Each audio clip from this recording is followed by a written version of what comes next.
ये है थाने शहर का लिटिल फ्लावर स्कूल का मैदान।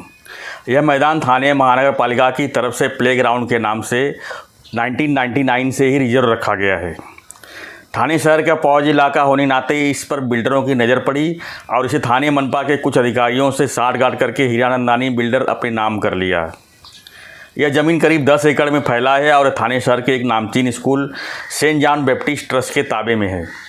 आरोप है कि सेंट जॉन ट्रस्ट के फादर ने इस ज़मीन का 20 करोड़ रुपए में सौदा करके हीरानंदानी बिल्डर को बेच दिया। हीरानंदानी ने इस ज़मीन के साथ साथ अगल बगल के ज़मीन जो रेसिडेंस जोन और इंडस्ट्रियल जोन थे सभी को हथिया लिया। हीरानंदानी ने इस ज़मीन का टीडीआर इस्तेमाल करके थाने मनपा को ज़मीन वापस दे दिया है। अब स्थानीय लोग आरोप लगा रहे हैं कि इलाके में खेल का मैदान नहीं है, ऐसे में मनपा अधिकारी इसका सौदा कैसे कर सकते हैं। इस मैदान का खेल के लिए विकसित होना था। ज़मीन विकसित ना होने से पूरा इलाका जंगलमय हुआ है, जिसमें शराबी और गर्दुल्ले अपना अड्डा बनाए हुए हैं। इसकी वजह से लिटिल फ्लावर स्कूल में आने जाने वाले विद्यार्थी और पेरेंट्स का बुरा हाल है। अब सभी चाहते हैं कि इस मैदान का पूरी तरह से विकास हो और बच्चों को इसका खेलने में लाभ मिले। बहुत दिन से हम लोग को समस्या है, ये प्लेग्राउंड है एक्चुअली बच्चों का, उसका मिसयूज़ हो रहा है और इवन इवनिंग के टाइम पे, शाम के टाइम पे यहाँ से आ जा नहीं सकते, इतना मिसयूज़ हो रहा है कि ऐसे लोग यहाँ पे आके बैठते हैं कि लेडीज़ लोग का आना जाना मुश्किल है यहाँ पे।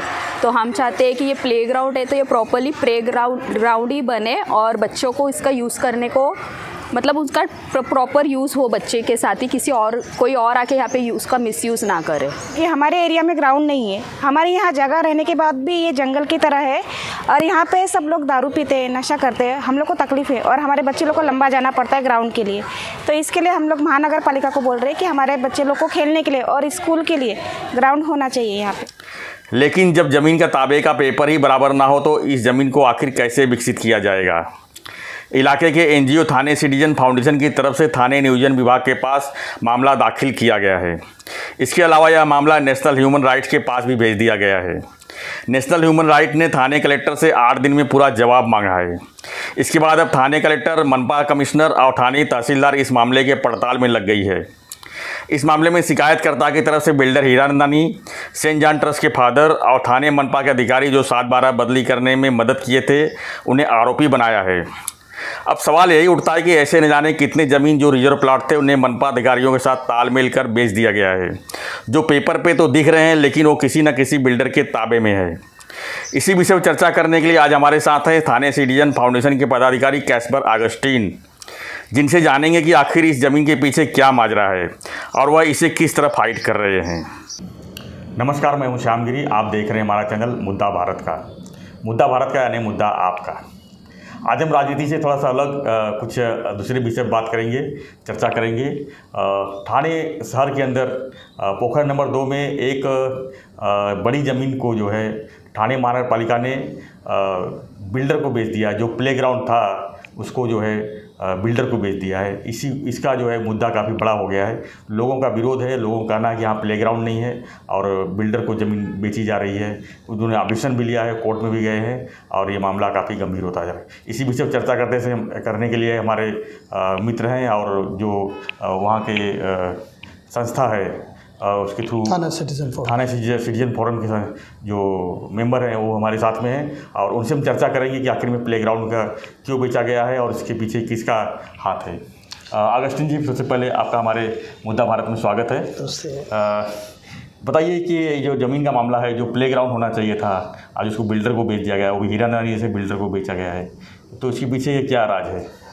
एक्चुअली ये ज़मीन जो है वो saint John the Baptist trust का है और उस पर रिजर्वेशन पड़ा था और तभी रिजर्वेशन करीबन एक 21,000 स्क्वायर मीटर्स का पड़ा था इन 1999 में। और उसके बाद वो ईपी हो गया था, दैट इज़ एक्सक्लूडेड पोर्शन, जिसमें से करीबन एक 6,000 जो स्क्वायर मीटर्स है वो निकल गया था। बट जो परमिशन जो लिया था फ्रॉम द चैरिटी कमिश्नर से कि उन्होंने 21,000 स्क्वायर मीटर्स का गलत परमिशन लिया था और उससे ऐसा हुआ कि जो प्लेग्राउंड का हिस्सा plus R zone and I zone आ गया उसमें। तो कई लोग चैरिटी कमिश्नर में गए थे कि ये गलत हुआ है और वो हिसाब से प्लेग्राउंड जो है 15,426 है, तो वो देने को तैयार है, लेकिन आप 21,000 नहीं देना है उनको। लेकिन उसमें ऐसा हुआ कि टीएमसी के अथॉरिटीज़, टाउन प्लानिंग के अथॉरिटीज़ ने बिल्डर को एक पोजीशन रिसिप्ट दिया था, जो मिसलीडिंग पोजीशन रिसिप्ट था ऑफ 20,570 स्क्वायर मीटर्स का। और बिल्डर ने वो फिर वो पोजीशन रिसिप्ट लेके वो अपने सर्कल ऑफिसर को अपना इसमें खुश करके उन्होंने वो बिना सर्वे करके ये लैंड को 7/12 अपने नाम पर चढ़ा दिया। तो पोजीशन रिसिप्ट में क्लियरली मेंशन है कि जॉइंट सर्वे होना ज़रूरी है, टीएमसी और डेप्यूटी एसएलआर एक साथ होके उसको मेजरमेंट करना है, और फिर उसका जो खाली प्लेग्राउंड का जो हिस्सा है वो टीएमसी के ताबे में जाएगा, और बाकी R zone and I zone वो नहीं जाएगा।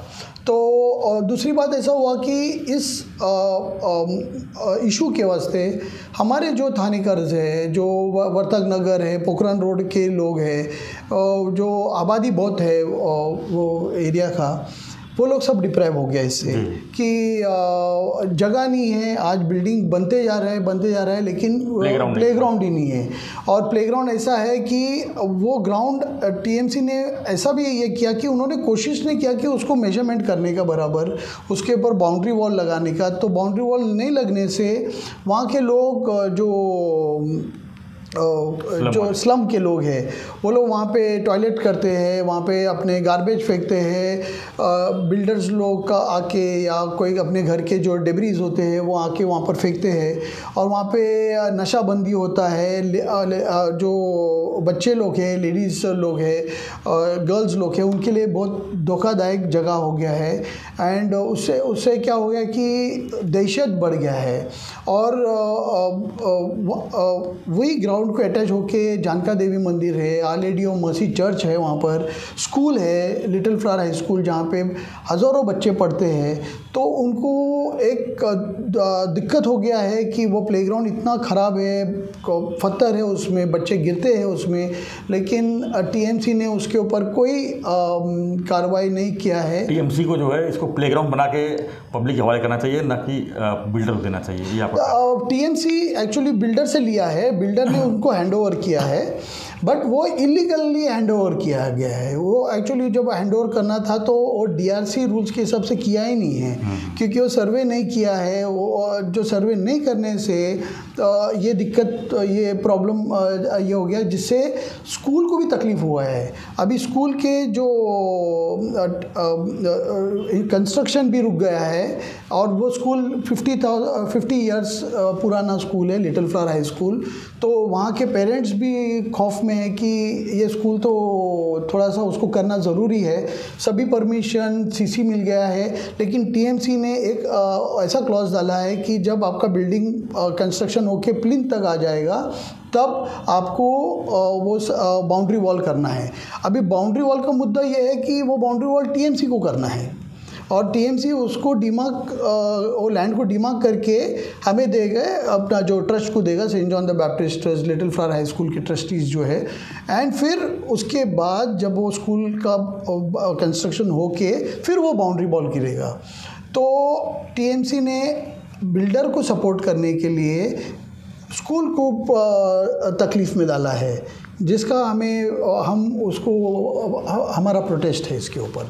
तो ये बताइए कि जो पूरा मामला है इसमें इसका जिम्मेदार कौन है, जिससे कि और कितने में ये व्यवहार हुई है हीरा अंदानी के साथ में? देखिए, जिम्मेदार जो है वो जो बिल्डर है वो उसके ऊपर जाता है, क्योंकि जब बिल्डर कोई भी चीज़ खरीदता है तो उसको मालूम है कि उसको कितना खरीदना है, क्या खरीदना है। आपको अगर टीडीआर प्लेग्राउंड के लिए आप आए हैं तो प्लेग्राउंड ही लेना चाहिए था, बट उन्होंने वो आर जोन भी ले लिया और आई जोन भी लिया है, जो सेंट जॉन्स के ट्रस्ट के यहाँ से, और फिर उसको सपोर्ट करने के लिए टीएमसी ने भी उसको एक प्लेटफॉर्म दे दिया कि आप जो पोजीशन रिसिप्ट देके वो उनको एक पोजीशन प्लेटफॉर्म दे दिया, जो नहीं करना चाहिए था ऐसा। और जो व्यवहार हो गया था वो करीबन 20 करोड़ का जो व्यवहार हो गया था saint John the Baptist trust के हिसाब से। सेंट जॉन बैप्टिस्ट और हीरानंदानी के बीच में व्यवहार हुआ है? हाँ, ये सेंट जॉन इन दोनों के बीच में हो गया है। तो दोनों में से कसूरवार बिल्डर है या सेंट जॉन बैप्टिस्ट है? देखिए, कसूरवार जो है ऐसा देखने जाएगा तो दोनों कसूरवार हैं, क्योंकि saint John the Baptist trust उनको उतना ही देना था कि एज प्लेग्राउंड के हिसाब से। लेकिन नॉर्मली ऐसा होता है कि जो ट्रस्टीज़ होते हैं वो फादर्स लोग होते हैं, उनको उनका लैंड के बारे में इतना आइडिया नहीं होता है। बट पता नहीं, वो खाली एक ही ट्रस्टी था तभी, और किसी को भी पता नहीं था कि ये डीलिंग हो रहा है। हीरानंदानी भी आ गया है पिक्चर में और ये बेच रहा है। और जब बेचने के बाद कई लोग अपने जो ट्रस्ट के जो मेंबर्स हैं उनको पता लग गया, तो उन्होंने फिर उसका मुद्दा ये चैरिटी कमिश्नर में वो लोग ने पिटीशन फाइल कर दिया, और फिर अभी ये किस्सा चालू है एक्चुअली। कसबर जी, जैसा कि आप कहा कि पिटीशन फाइल हुआ है, तो इसमें पार्टी किसको बनाया गया है? अभी जो लोग फाइल किया है उन्होंने हीरानंदानी प्रॉपर्टीज़ प्राइवेट लिमिटेड को किया है, फिर चैरिटी कमिश्नर को किया है, फिर आपका टीएमसी को किया है, ट्रस्ट को किया है पैसा। तो अभी आप लोग क्या चाहते हैं इस पर? देखिए, हम नागरिक की ओर से हम फाइट कर रहे हैं, और बच्चे लोग की ओर से कर रहे हैं, जो लिटिल फ्लावर हाई स्कूल के बच्चे हैं। एक तो है कि टीएमसी उनका जो क्लॉज है, जो बाउंड्री वॉल का क्लॉज है, जो स्कूल को बोला है करने के लिए, वो हटाना चाहिए। क्योंकि वो जब हटेगा तो ये स्कूल का कंस्ट्रक्शन चालू हो जाएगा। बच्चे हैं, 50 इयर्स का स्कूल है, तो उसमें बच्चों का एक लिहाज रखे या उनका सेफ्टी का ये रखे, वो they have to remove that clause. दूसरी बात ये है कि जो नागरिक है, जो प्लेग्राउंड तो ज़रूरी है। थाना में तो करीबन 129 प्लेग्राउंड्स है, but most of them are encroached. तो हम ये चाहते हैं कि थाना में जितने भी प्लेग्राउंड्स है वो और स्पेशली ये प्लेग्राउंड जो है वो क्लियर होना चाहिए। बच्चे खेलना चाहिए, हमारे बच्चे नेशनल इंटरनेशनल लेवल पे जाके पार्टिसिपेट करना चाहिए, और एक अच्छा माहौल होगा। स्मार्ट सिटी का मतलब यही होता है कि जो फैमिली अगर खुश है तो ही सब वो स्मार्ट होता है।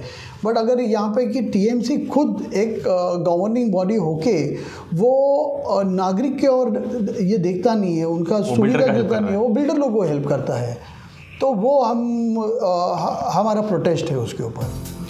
धन्यवाद कैसबर जी। तो ये थे हमारे कैसबर आगस्टिन जी, हमारे मित्र भी हैं, और इनका साफ आरोप है कि प्लेग्राउंड जो है ठाणे शहर की प्लेग्राउंड को बिल्डरों को बेचा जा रहा है, और जो शहर में जो प्लेग्राउंड है धीरे धीरे ख़त्म होते जा रहे हैं, और ये मामला काफ़ी गंभीर बन गया है और कोर्ट में भी जा चुका है।